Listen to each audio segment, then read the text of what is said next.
ગેસના અછતની અસર મિલ કામદાર પર થઈ. મિલ કામદાર સુરત છોડીને વતન જવા રવાના થયા. કામદારોને રોકવાના પ્રયાસો અને મિલ માલિકો તરફથી જમવાની વ્યવસ્થા અને રોજ 5,000 કામદારોને ભોજન અપાય છે. ગેસના અછતની અસર થઈ હતી મિલ કામદાર પર. કામદાર સુરત છોડી વતન જવા રવાના થયા. કામદારોને રોકવાના પ્રયાસો મિલ માલિકો દ્વારા કરવામાં આવી રહ્યા છે. મિલ માલિકો તરફથી જમવાની વ્યવસ્થા રોજ 5,000 કામદારોને ભોજન અપાય છે. કામદારો મિલ છોડીને નહીં જાય તે માટે પ્રયાસ કરવામાં આવી રહ્યું છે. હાલ ગેસની એટલી અછત નહીં.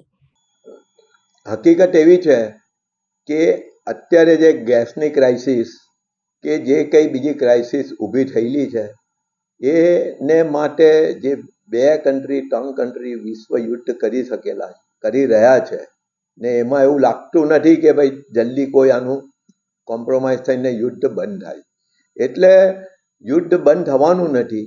તો ચાલુ યુદ્ધે આપણે જે બધા જવાબદારી લઈને આપણે ફરતા માણસો એ લોકો આપણે કંઈક તો મેનેજ કરી શકે છે ને. જ્યારે માનવ સૃષ્ટિની ઉત્પત્તિ થઈ, વિકાસ થયો, ત્યારે ગેસ થોડો હતો.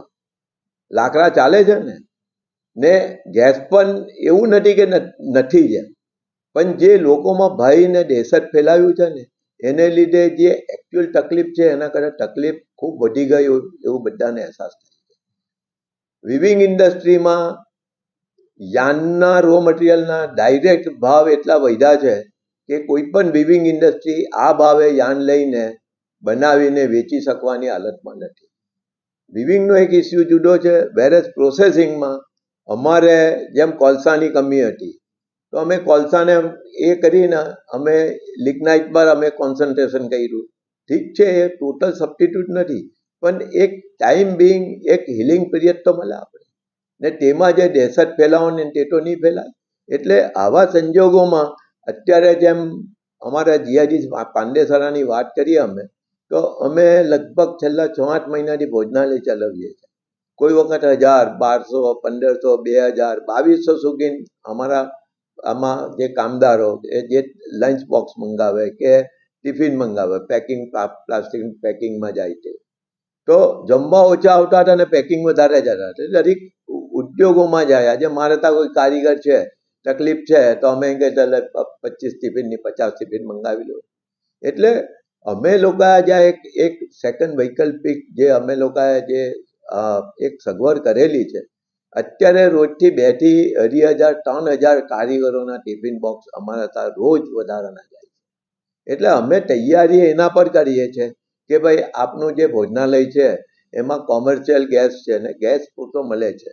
માત્ર અમને બનાવવાવાળા માણસ તો એ લોકો એક બેચ બનાવતા એની જગ્યાએ તદ્દન 4 બેચ બનાવવા પડે. એટલે આ રીતે અત્યારે અમે લોકો એક ટેમ્પરરી અમે લોકો એક થોડુંક એ કરેલું છે કે જે પ્રોસેસિંગ કે જીઆઈડીસી પાંડેસરાના મેઇનલી કારીગરો છે, જલ્દી એ લોકો ગેસને લીધે ભૂખા રહી જાય અથવા તો લાઈનોમાં ઊભા રહેવું પડે એને માટે અમે આ એક પ્રયાસ છે અમારો. હું એમ નથી કહેતો કે બધું જ બરાબર થવાનું છે, પણ અત્યારે જે એક આ ક્રાઇસિસ છે ને ત્યારે અમે લોકો અહીંયા ખુલ્લા મને ભોજનાલય ચાલુ કરેલું છે ને એમાં જેને આવવું હોય તે આવે. કોઈ પણ અમારે એવું નથી કે ભાઈ કોઈ માલિક પણ આવી શકે છે, બીજા એસ્ટેટમાંથી પણ આવી શકે છે, બીજા શહેરમાંથી પણ આવે છે. અમે કોઈ પણ રીતના ભેદભાવ વગર અમે આ ભોજનાલય ચલાવીએ છીએ ને તેમાં ડેઇલી 5,000 ઉપર આમાં ભોજન કરવા માટે તેમજ એના જે લંચ બોક્સ કે એ થાય તે અત્યારે થઈ રહેલા છે. ને અમે લોકો કોઈને કોઈ સંજોગોમાં અમારે એક કામદારોને અને અમારી વચ્ચે એક વિશ્વાસનું વાતાવરણ બનાવી દીધું. ને જો વિશ્વાસ હોય તો બધાને ધીરજ રહે. વિશ્વાસ નહીં હોય ને પોતે જ તમે બિલકુલ નિષ્ક્રિય કે નિરાશાવાદી થઈ જાઓ તો એની જે નેગેટિવ ઇમ્પેક્ટ પડવાની છે એ ખૂબ મોટી પડવાની છે. Reporter Arvind Rathod, Janadesh news, Surat.